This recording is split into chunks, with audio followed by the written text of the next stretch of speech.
Alhamdulillah, bertemu lagi kita ni di rancangan pagi-pagi dan seperti yang kita dijanjikan ya tadi Wali, kita akan membawakan satu sesi wawancara, itu segmen perspektif pertanian dan agri makanan, itu tentang skim insentif pertanian dan agri makanan yang narasumber akan kita bawakan pada hari ini ialah Puan Siti Zulwati binti Awang Abdul Razak, penolong pegawai pemeliharaan ternakan. Alhamdulillah. Sudah pun sebenarnya berada di sisi kiri Nisa. Ya, betul. Jadi apa kata kita sapa beliau. Assalamualaikum Puan. Waalaikumsalam warahmatullahi wabarakatuh. Alhamdulillah. Apa khabar jadi Puan? Sehat pagi ni? Alhamdulillah sehat walafiat. Sehat. Gembira rasanya ya dapat bersama dengan Yang Mulia Puan Siti Zulwati binti Awang Abdul Razak ya, merupakan penolong pegawai pemeliharaan ternakan. Betul Puan ya?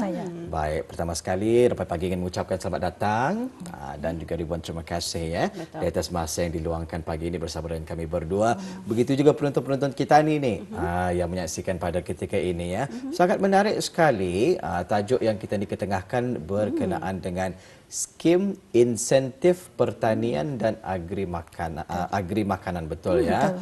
Sebut-sebut insentif ni memang ramai yang akan memberikan tumpuan ya, khususnya pada petani dan juga pada peladang mungkin Puan ya. Baik. Jadi lebih dalam lagi mengenai dengan tajuk ini, apa kata terus sahajalah ya kita dimulakan ruangan wawancara ini. Pertama mungkin Puan boleh menerangkan apa yang dimaksudkan dengan skim insentif pertanian dan agri makanan dan matlamat skim insentif pertanian agri makanan ini ditubuhkan. Jika boleh Puan silakan. Okay, terima kasih. Bismillahirrahmanirrahim. Tajuk kita pada pagi ini skim insentif pertanian dan agri makanan atau lebih dikenali dengan panggilan SIPA. SIPA ini adalah satu insentif yang disalurkan oleh Jabatan Pertanian dan Agri Makanan bagi membantu dan mendukung lagi para pengusaha dan juga peladang untuk meningkatkan lagi atau memajukan lagi industri pertanian dan agri makanan di dalam menyumbang kepada ekonomi negara. Matlamat SIPA ini juga sebenarnya untuk menggalakkan dan menggerakkan lagi para pengusaha dan peladang dalam meningkatkan atau mencapai atau matlamat hasil pengeluaran pertanian dan agri makanan tersebut dalam yang berkualiti tinggi, berdaya saing secara berterusan serta mampu berdikari dalam jangka masa yang panjang. Alhamdulillah. Jadi sebagai satu dihasilkan sebagai penggerak atau penggalak ya kepada pengusaha peladang untuk mencapai dan memantapkan pengeluaran hasil pertanian dan agri makanan. Alhamdulillah. Dan mungkin Puan boleh terangkan apakah bentuk skim SIPA ya yang diberikan oleh Jabatan Pertanian dan Agri Makanan tersebut. Okay. Insentif yang disalurkan oleh Jabatan Pertanian dan Agri Makanan terbahagi kepada dua, iaitu insentif keperluan asas dan insentif keperluan khusus. Yang dimaksudkan dengan insentif keperluan asas adalah kemudahan-kemudahan yang dalam bentuk tapak perusahaan yang dilengkapi dengan infrastruktur asas seperti jalan utama, bekalan air domestik utama serta tenaga elektrik utama. Manakala insentif keperluan khusus adalah kemudahan-kemudahan yang berbentuk bahan input pertanian dan peralatan-peralatan ladang yang mana untuk membantu meringankan sebahagian daripada perbelanjaan pengusaha dan peladang pertanian dan agri makanan. Dalam input pertanian itu juga bermaksud dan peralatan ladang adalah tertakluk kepada ketersediaan yang ada mengikut jenis-jenis industri pertanian dan agri makanan, dan yang diusahakan ianya adalah diperbantukan secara harga subsidi. Baik, Alhamdulillah ya. Ada dua bentuk insentif. Pertama insentif keperluan asas dan juga insentif keperluan khusus ya. Jadi menarik juga kita ni dengarkan sebentar tadi ada insentif yang berbentuk tapak-tapak perusahaan, ya, infrastruktur, sumber bekalan air, sumber bekalan tenaga elektrik dan juga sebagainya. Dan insentif keperluan khusus ini saya kira macam baja mungkin, benih ya, dan perkara-perkara sedemikian lah ya. Atau bagi para petani lah, kalau para penternak mungkin lain lagi insentifnya tu. Okey, sebenarnya skema ni sudah bermula sejak bila kan ni Puan? Sebenarnya kurang pasti, tapi ianya andang ada Sudah ada di dalam ya. anak itu. Baik, alhamdulillah ya. Jadi pastinya penonton-penonton kita ini pun ingin mengetahui nih bagaimana cara untuk mendapatkan insentif ini ya. Jadi difahamkan juga nih Puan, pihak jabatan dan agri makanan telah menyediakan SIPA kepada pengusaha dan juga peladang. Jadi persoalannya di sini, bagaimanakah sebenarnya cara untuk mendapatkan ataupun mungkin ada syarat yang ditentukan untuk mendapatkan SIPA tersebut? Okey, bagi untuk mendapatkan bahan insentif berkenaan seharusnya mesti berdaftar dengan Jabatan Pertanian lah. Okey. So syarat-syaratnya adalah permohon mestilah berdaftar dengan Jabatan Pertanian dan Agri Makanan dengan mengisi borang A yang boleh diperolehi di Unit Kemajuan Pertanian Daerah-daerah.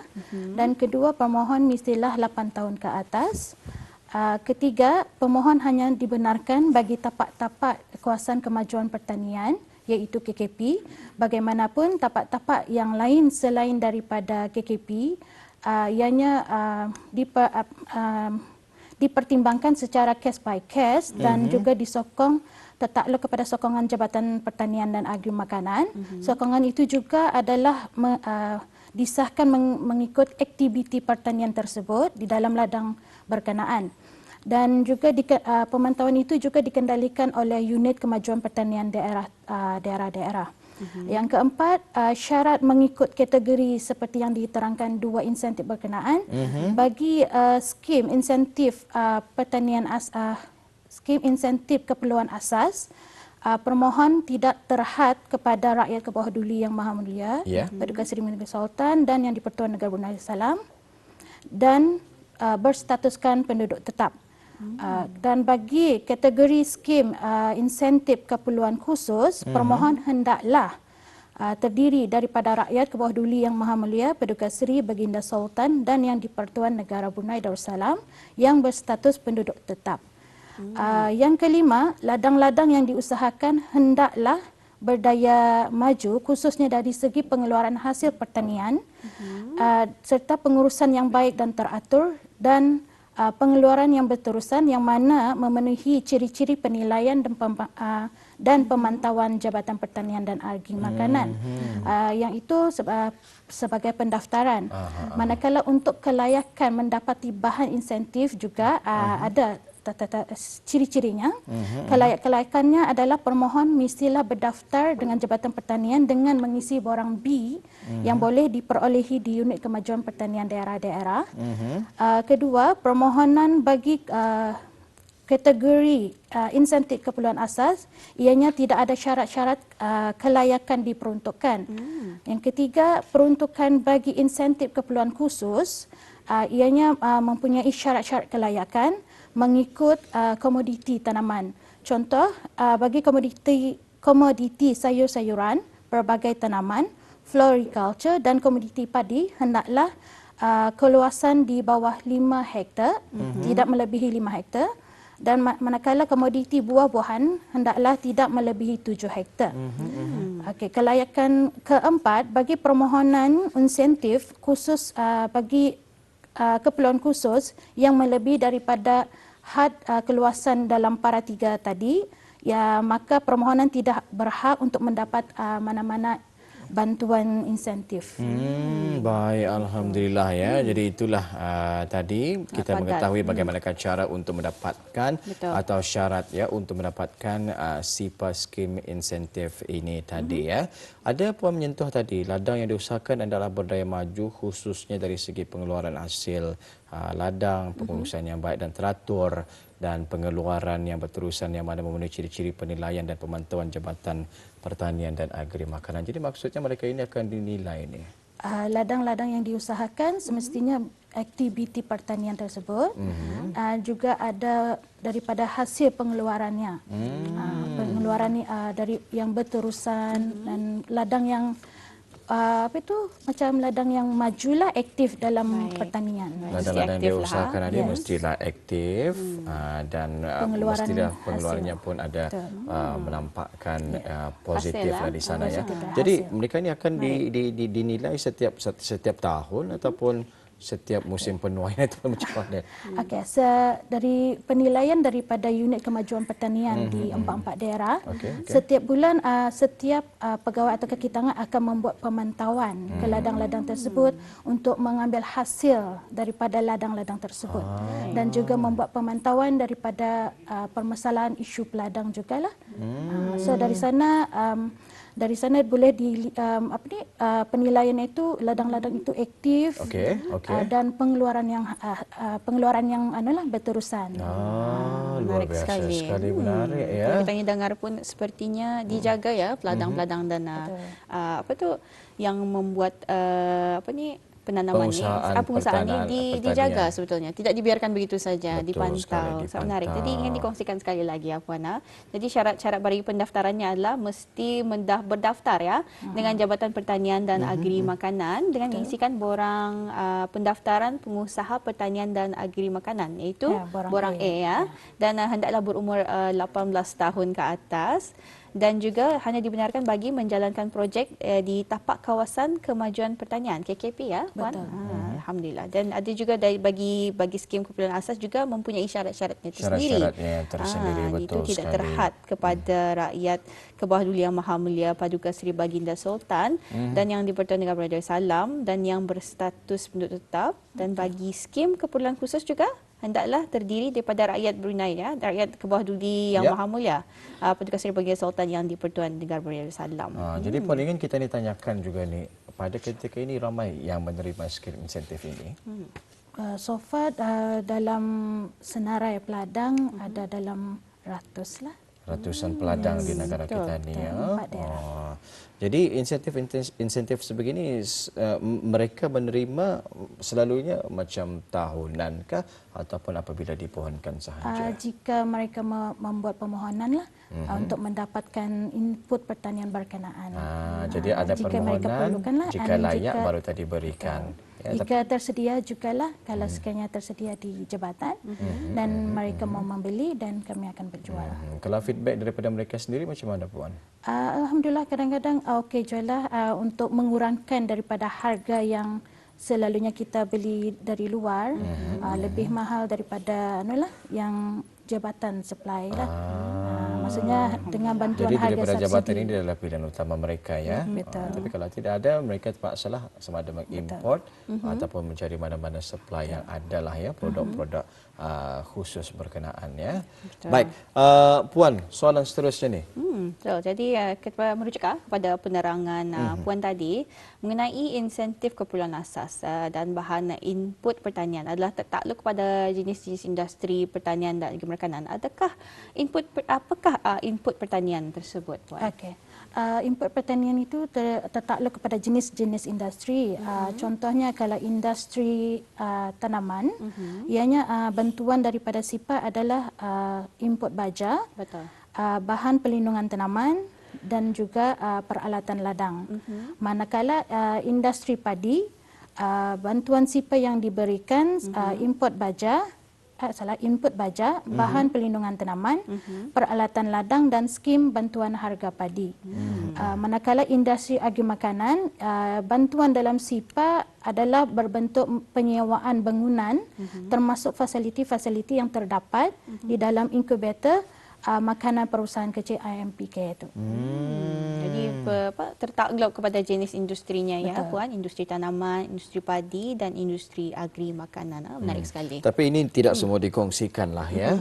Jadi kalau macam para petani peladang maupun penternak yang ingin mengetahui apa saja insentif-insentif yang boleh mereka dapatkan, di mana mereka boleh mengetahui mengenai perkara tersebut? Segala penjualan atau informasi yang lebih lanjut daripada bersua muka di empat-empat daerah mempunyai unit kemajuan pertanian daerah-daerah yang mewakili Jabatan Pertanian juga. Mereka boleh terus ke unit berkenaan bagi pertanyaan dan juga pendaftaran bagi insentif berkenaan lah. Di keempat-empat daerah memang ada ya unit-unit tersebut. Jadi kita ingin paparkan juga, mungkin boleh dikongsikan waktu kaunter penjualan bahan SIPA di daerah-daerah seperti yang Puan nyatakan ini tadi. Okey. Waktu-waktu penjualan bagi bahan insentif ini adalah pada hari Isnin hingga hari Khamis pada sebelah pagi 8 pagi hingga 10.45 pagi. Manakala patang 2 patang hingga 3.5 patang. Yang ini adalah penjualan secara perjanjian sahaja. Manakala hari Sabtu daripada 8 pagi hingga 10.45 pagi dan sebelah patang ianya ditutuplah. Dan lebih lanjut boleh melayari di website Jabatan Pertanian dan Agri Makanan iaitu www.agriculture.gov.pn. Baik, secara perjanjiannya mungkin boleh dikongsikan bagaimana cara orang ramai untuk membuat perjanjian tersebut. Okey. Seperti yang diterangkan, pemantauan dibuat oleh Unit Kemajuan Pertanian Daerah-daerah. Betul. So, semua pengusaha atau peladang-peladang dia mempunyai account manager yang memantau ladang-ladang berkenaan. So mereka ada mempunyai menghubungi diorang punya pengendali bagi membuat perjanjian pembelian bahan tersebut lah. Jadi bagi orang yang ingin harus berdaftar, dan selepas mereka berdaftar dan layak untuk mendapatkan insentif tersebut, akan ada orang yang dapat dihubungi untuk membuat perjanjian. Yang membuat pemantauan ladang tersebut. Alhamdulillah. Itu Alhamdulillah. dimudahkan sebetulnya ya. Ya, pastinya memudahkan para penternak, petani dan juga peladang lah di negara kita ni, Brunei Darussalam ini. Betul. Ini sesuai sekali dengan matlamat SIPA ini ditubuhkan sebagai penggerak, penggalak kepada para pengusaha peladang bagi mencapai dan juga memantapkan lagi pengeluaran hasil pertanian dan agri makanan yang berkualiti tinggi, berdaya saing secara berterusan, dan akhirnya nanti mereka ini puan akan mampu berdikari sendiri dalam jangka masa yang panjang. Menarik perkongsian puan pagi ini. Jadi di penghujung wawancara kita ini mungkin ada yang ingin disampaikan, harapan dan juga saranan daripada puan sendirilah khusus mungkin bagi para peladang dan juga penternak di negara kita ini, Brunei Darussalam, ataupun mereka yang mungkin baru saja berhasrat ingin menceburi bidang ini. Macam mana puan? Okey, bagi pendapatlah untuk menjadi peladangan ni pun bukannya senang. Perlukan ilmu pengetahuan dalam bidang pertanian tersebut. Okey, untuk mendapatkan bahan insentif ini juga ianya tertakluk kepada peladang-peladang yang dipantau di bawah dengan syarat kelayakan tapak-tapak berkenaan. Tetapi untuk ladang-ladang yang lebih tu ianya dengan insentif sendirilah. So bagi saya untuk mencuburi bidang pertanian ini haruslah ada minat. Betul. Dengan adanya minat, perusahaan itu akan dapat dikembangkan lagi lah. InsyaAllah, mudah-mudahan para peladang dan juga penternak di negara kita ini, Brunei Darussalam, akan terus berkembang maju dengan usaha-usaha, dengan adanya usaha-usaha daripada kerajaan negara kita ini puan Apapun, ribuan terima kasih kita ucapkan buat Yang Mulia Puan Siti Zulwati binti Awang Abdul Razak, penolong pegawai pemelihara ternakan, yang sudah pun sudi meluangkan masanya pagi ini mengongsikan berkenaan dengan tajuk kita, Skim Insentif Pertanian dan Agri Makanan. Jadi insyaAllah jika ada kesempatan kita ini akan bersama lagi di lain waktu, dalam kesempatan mungkin dengan perkongsian yang lain lagi puan Sehingga waktu itu tiba, jaga kesihatan puan. Assalamualaikum. Waalaikumsalam warahmatullahi wabarakatuh.